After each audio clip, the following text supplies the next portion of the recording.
어제에 이어서 엘리바스가 변론을 하고 있습니다. 욥기 4장에서 엘리바스는 고난 당하는 것이 너의 죄 때문이다 라고 하며 자신의 경험과 환상으로 설득하려고 했습니다. 그리고 오늘 본문에서 그는 욥에게 죄인의 결국은 망하는 것이기 때문에 하나님께 적극적으로 회개해야 한다고 말하고 있습니다. 1절의 말씀을 제가 읽겠습니다.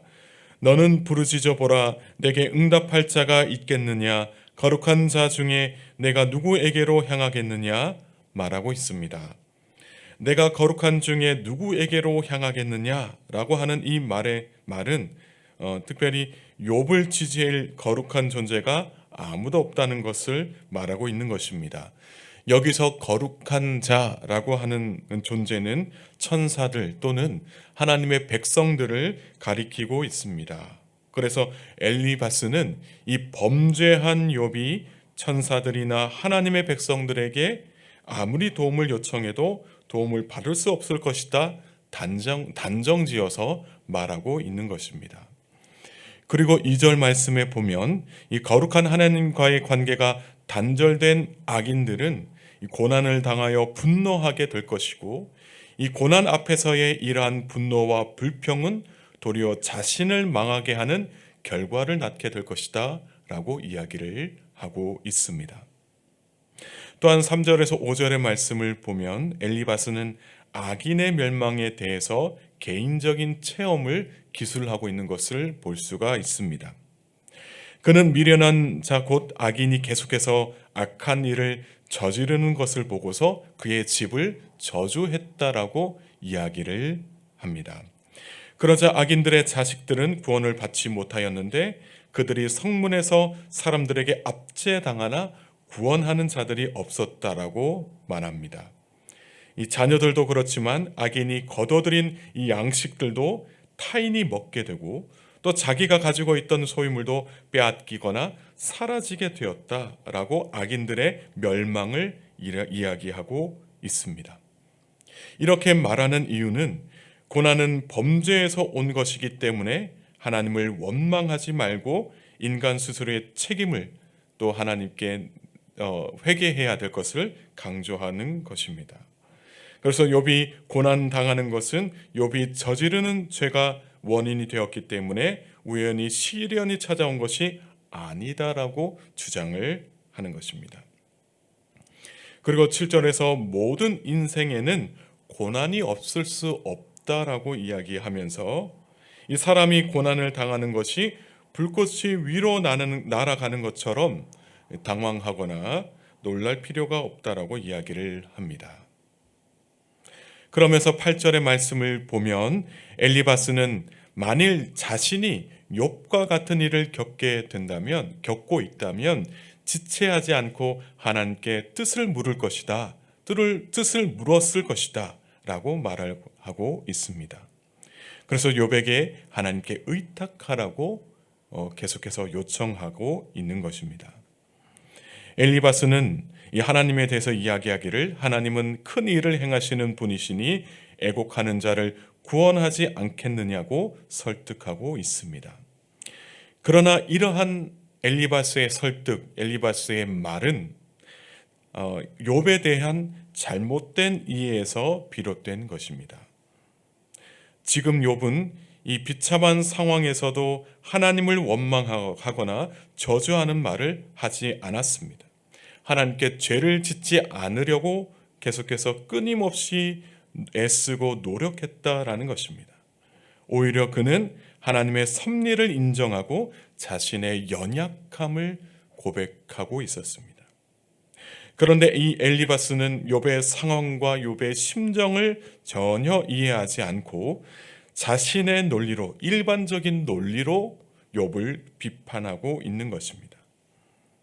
엘리바스의 이러한 오만함 때문에 하나님께서 인정하신 사람을 정죄하게 되는 죄를 범하고 있다라는 것입니다.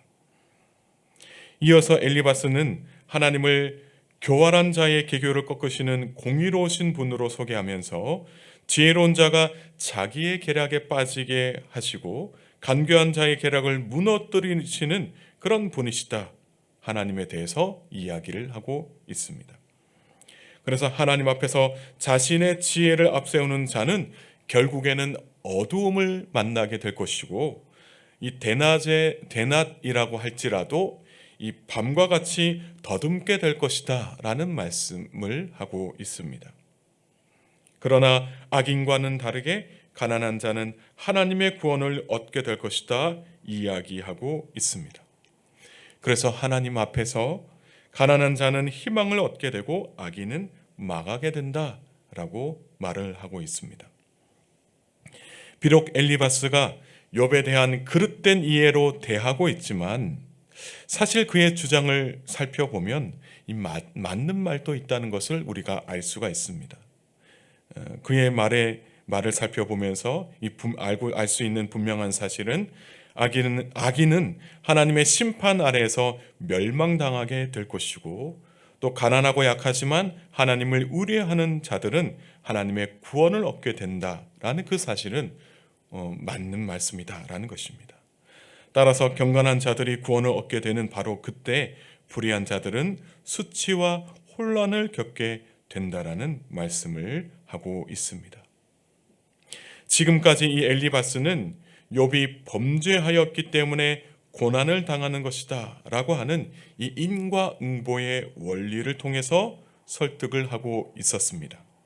그렇다면 이제는 욥에게 하나님께 회개하라고 촉구하는 것을 볼 수가 있습니다. 18절의 말씀을 우리가 함께 읽겠습니다. 하나님은 아프게 하시다가 싸매시며 상하게 하시다가 그의 손으로 고치시나니. 하나님이 너를 절망 가운데서 구원해 줄 것이다 라고 말하고 있습니다. 그리고 하나님이 구원하신 그때에 22절의 말씀을 보면 너는 멸망과 기근을 비웃으며 들짐승을 두려워하지 말라고 이야기하고 있습니다. 또한 엘리바스는 하나님께 회개하는 자들이 어떠한 복을 누리게 되는 것인가? 23절의 말씀에 이야기하는 것은 창조의 질서가 회복될 것을 이야기하고 있습니다.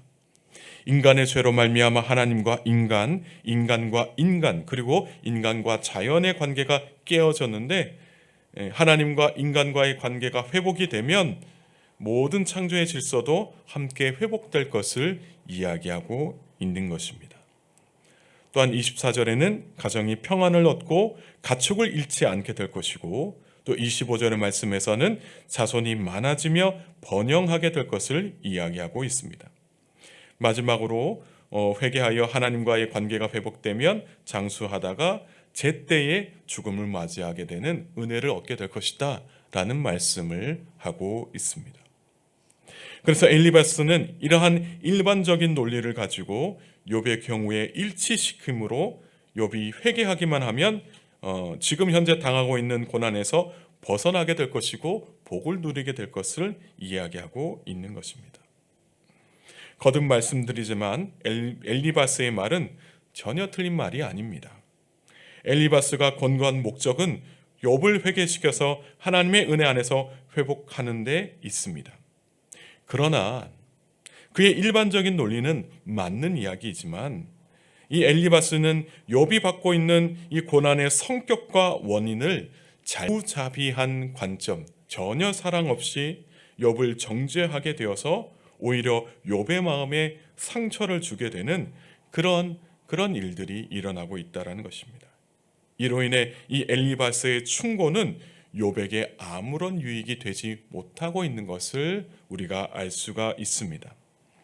사랑하는 성도 여러분, 이 엘리바스는 일반적인 논리를 가지고 욥을 위로하려고 했습니다. 어떻게 보면 그는 일리 있는 말을 했습니다. 하지만 욥에 대한 정확한 이해 없이 그저 일반적인 논리에 욥의 상황을 대입했기 때문에 그의 위로는 별로 효과적인 방식의 위로가 아니었다라는 것을 알 수가 있습니다. 이 말씀을 가지고 우리의 삶을 살펴보기를 바랍니다. 누군가 우리의 위로가 필요한 사람이 있다면 우리는 일반적인 논리가 아니라 정말 그 사람의 입장에서 생각해 보고 하나님의 마음으로 위로하는 그리스도인이 되어야 할 것입니다. 오늘도 하나님이 주시는 마음으로 고통받고 아파하는 자들을 위로할 줄 아는 우리 모두가 되기를 소망합니다. 그래서 위로와 평안이 필요한 자들이 우리를 통해서 하나님의 참된 위로를 받고 치유와 회복을 경험하는 하루가 되기를 주님의 이름으로 축복합니다. 함께 기도하시겠습니다. 사랑이 많으신 하나님 아버지, 오늘 이 시간 하나님의 은혜로 새벽 제단을 쌓으며 기도하게 하시니 감사를 드립니다. 오늘 은혜로 주신 말씀을 기억하며 하나님의 참된 뜻을 이루어 살아가는 복된 그리스도인들 되게 하옵소서. 주님, 엘리바스가 욥을 위로하기 위해 일반적인 논리로 설득하는 것을 보았습니다.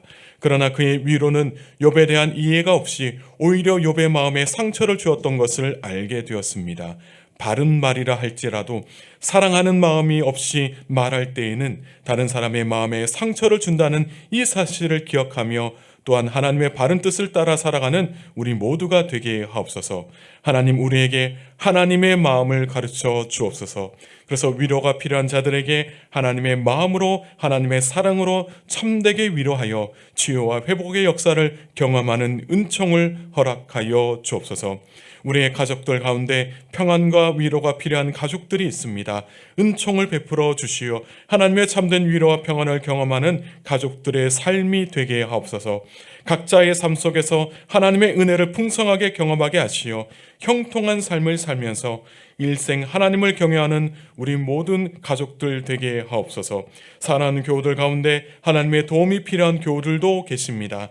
이 새벽에 나와 부르짖어 기도하시는 모든 교우들의 기도의 제목들마다 합당하게 응답하여 주시어 육신의 아픔으로 마음의 질병으로 하나님의 손길이 필요한 모든 교우들이 하나님의 치유의 손길을 경험할 수 있도록 은혜 베풀어 주옵소서. 그래서 하나님의 은혜 안에서 온전히 치유되고 회복되어서 올바른 믿음으로 함께 영적으로 성장해 가는 믿음 공동체가 다 될 수 있도록 은총을 허락하여 주옵소서. 오늘 또 주님 함께 하실 줄 믿습니다. 오늘 또 살아계신 하나님의 역사를 경험하는 하루가 되게 하옵소서. 감사드리며 예수님의 이름으로 간절히 기도드리옵나이다. 아멘.